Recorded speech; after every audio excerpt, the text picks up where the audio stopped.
Hi everyone, welcome to an episode of Secrets of the Viz. Today I have my good friend Brian with me, who is one of the IronViz finalists, and I'm very happy that he got into the top three because his Shark Tank IronViz was one of my favorite. I think in the history of Tableau Public, it'll probably go down as one of my most favorite, and for obvious reasons.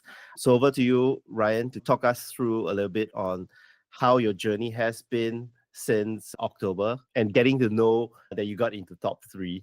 Yeah, thanks, Lewis, for having me back on the podcast. My name is Ryan. I'm in visual analytics at Deloitte Canada as my day job, but I do a lot of work in the Tableau community. I'm a Tableau ambassador, also a user group leader as well. The last 6 months of my life have been dedicated to IronViz from late October. You mentioned the Shark Tank Viz, so that's the one I did the previous episode about, and the one that got me to the final three of IronViz. From February until a couple of weeks ago, I was 100% occupied with build time and working on the presentation. And then that all came together in the live show, which I think all three of us did a really good job. I've heard it was one of the best IronViz in recent years. I was also happy to get the fan favorite award from the community votes. So yeah, definitely a really busy time, but happy to join you, Lewis, and go into my viz a bit more today. Sounds good. This is definitely the best IronViz in recent years because the quality and the storytelling from all three of you was just spectacular. We've never seen an IronViz that was so evenly matched. And honestly, the winner could have swung anywhere. And we will talk about more of that in a bit because your dashboard was crazily done because you have just one dashboard page and a ton of dynamic zone visibility. So kudos on you to take such a huge risk, and it paid off, definitely. Your story was very unique compared to the other two competitors, and it showed the narrative from the bird's point of view. So how did that whole idea about going that route came about? Yeah, when I first got the data, to be honest, it wasn't the greatest data set. I was hoping for a more interesting, positive topic. But when you look at this one, your mind can go to very negative things right off the bat. So the story that stood out to me just from looking at the data was the human cost of these wildlife strikes, looking at how they impact planes and how much danger there is for us when we travel. So I figured that was the route most people might take when they get this data set. But with IronViz, I always try to have something unique in my story. And even for all the feeder entries that I've done over the years, I always try to pick a unique topic that will be memorable for someone and will stand out from the other submissions. So that was the same for this data set as well, to make something that was unique. All of the reading and research that I did, the way it was always framed was birds colliding with a plane. It was never the other way around. It made it seem like the birds were just in the way, kind of. So from that, I got this idea of, if you're the victim, in this case, you're the bird, how would you act if you could process all of this data? How would their behavior change if they could look at this data and say, okay, how do we fly more safely? That's where this idea from the bird standpoint came about, or an idea that we had early on was this idea of a flight simulator, where if you're human, you book your travel start point, end point, and then an airline website, it'll give you all of those options of different flights you can take. And when we kind of flip that perspective, it's the same kind of thing, except you're a bird and then you're planning your trip that way. So that's how the design came up. Oh, I love that. That definitely is a very unique way of looking at the data set. And I love how you reframe the human experience into the bird experience, like selecting the paths that you want to travel by and looking at it from the bird's standpoint.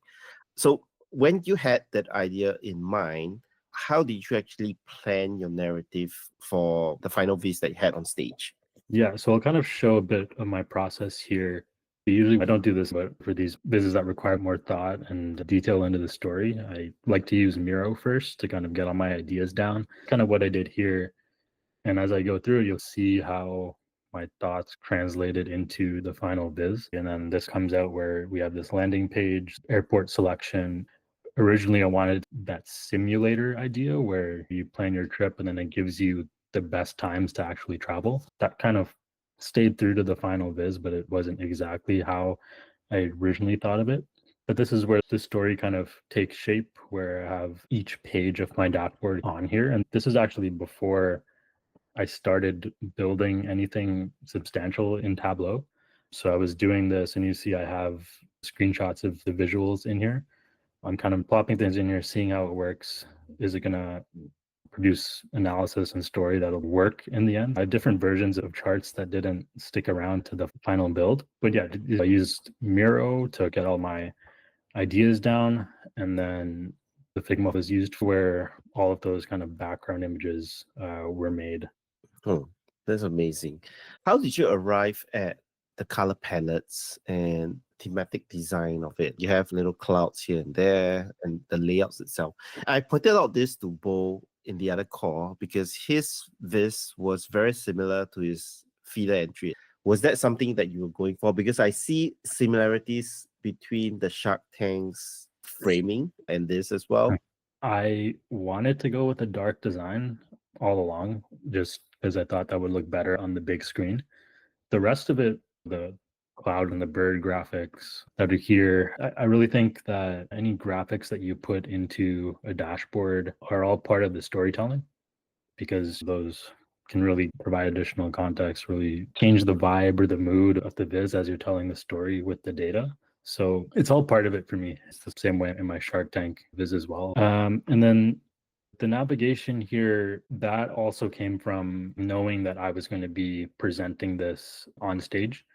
So I wanted to tell a very controlled story, page by page, like you're just giving a presentation on with slides, for example, because it would be really easy for the audience to comprehend what I'm telling story-wise. Also for me, not have to worry about scrolling through a long form viz. It's a lot easier just to, click a button and go to the next page, and easier for the audience to follow as well. So it was more me thinking about like visually, how could I tell the story the best way, but also knowing that I would be on stage. I love that you pointed out about it being kind of like a PowerPoint because it helps with your presentation. The one thing I want to point out is that everything within this is built in one page. How did that came about as a decision? Because that's gonna be so stressful to do it on stage in 20 minutes. And there's so many ways it could have went wrong. But it was very brave of you to attempt that. Yeah, I have all of these binary fields that control the visibility of every page. So really how this works is I have one parameter that is incremented by 1 when this sheet at the bottom right is clicked. So that's how the value gets updated, which switches the field to show or hide each one of these sheets. And this really came in the latter part of when I was doing the build. I tried to segment my build as much as possible. So at the start, I create a lot of the text sheets. I think there was a comment during the live show. I was like 6 or 7 minutes in and I didn't build a chart yet. So there's a reason behind it. I started creating all of those text button sheets because I could just duplicate them and create them a lot faster. Then I did the maps and started building the dashboards. I practiced building it in those segments. And when I was practicing it, I had maybe 5 or 6 minutes to put together the dashboard, which was going to be extremely tight. So I had to find a way to do it faster. That's where putting everything in dynamic zone visibility and changing the background image by using a web page object idea came from. It was a bit of a last minute thing that ended up working just because it saved me so much time on the build. Oh, that's interesting. I would have thought that creating 7 different dashboards would be faster than putting everything in one sheet, but this proves me wrong. Yeah, it's just fine margins. Like when you're dealing with minutes and seconds, bringing in 7 images does take a lot of time. So yeah, this proved to be a lot faster. And while we're on that topic, if you noticed in the build, I had some prefixes on the fields so that I could, for example, type Q and then have everything I needed for those map layers charts. So just finding ways to build faster.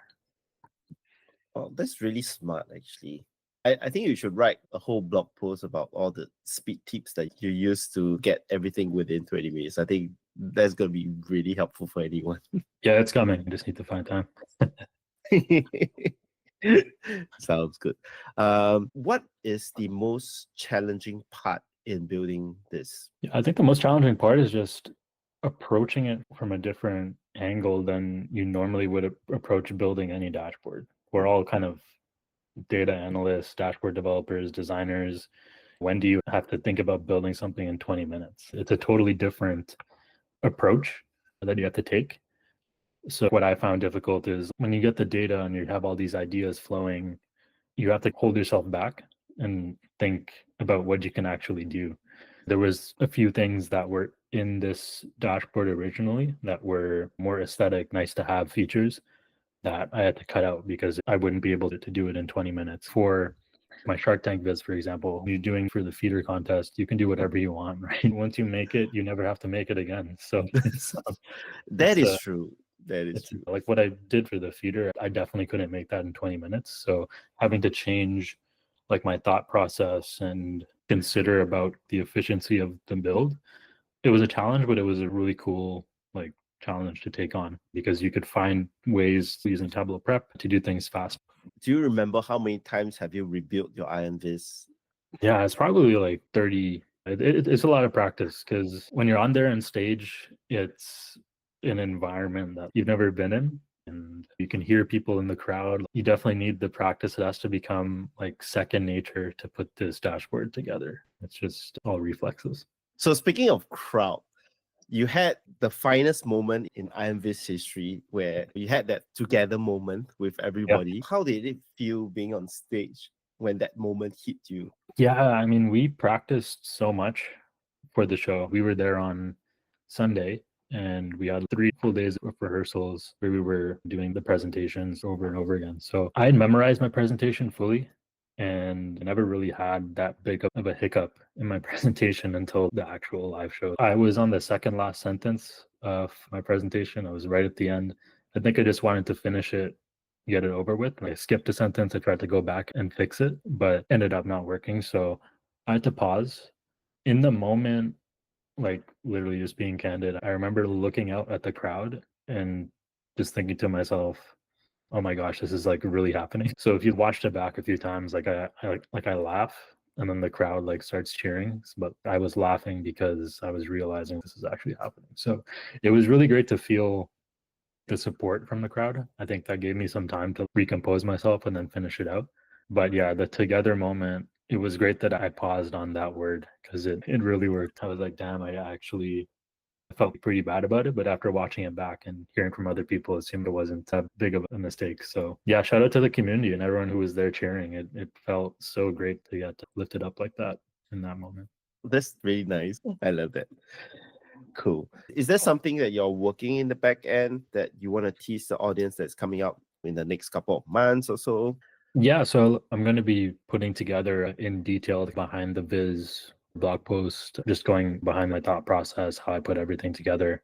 So that'll be coming in the next few weeks. And I'll also be speaking at a few user groups and then always working on the sports Tableau user group as well. We have an event coming up in May. So look forward to that. Sounds good. Cool. So it's been really great talking to you, Ryan, again, catching up. I love the whole IronViz journey for you, the together moment, and how this entire Viz came about. Thank you again for sharing your story and everyone for tuning in. And we'll see everyone at the next episode. Thank you. Vancouver's good for that, like outdoor stuff, hiking, biking, all that. Are you a huge outdoor person? I am. In Toronto, there's not a lot of like outdoor stuff. So like I just play a lot of sports outside. But when I travel, I like to go to places where you can do stuff outside. So if I lived in a place where I could do that all the time, then I would be.